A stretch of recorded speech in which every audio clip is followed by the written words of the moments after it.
जय श्री श्याम। आज हम सुनेंगे रवि प्रदोष व्रत की कथा।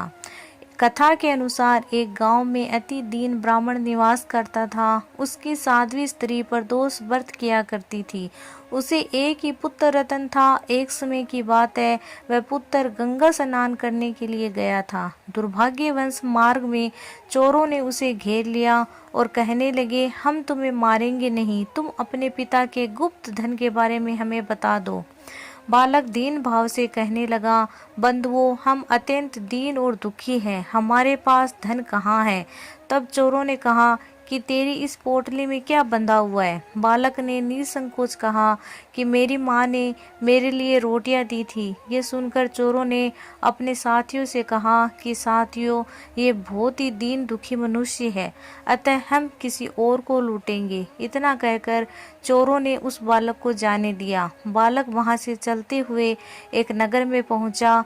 नगर के पास एक बरगद का पेड़ था। वह बालक उसी बरगद के वृक्ष की छाया में सो गया।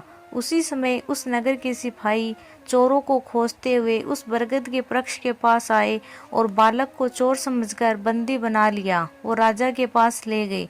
राजा ने उसे कारावास में बंद करने का आदेश दिया।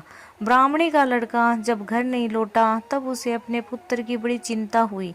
अगले दिन प्रदोष व्रत था। ब्राह्मणी ने प्रदोष व्रत किया और भगवान शंकर से मन ही मन अपने पुत्र की कुशलता की प्रार्थना करने लगी। भगवान शंकर ने उस ब्राह्मणी की प्रार्थना स्वीकार कर ली।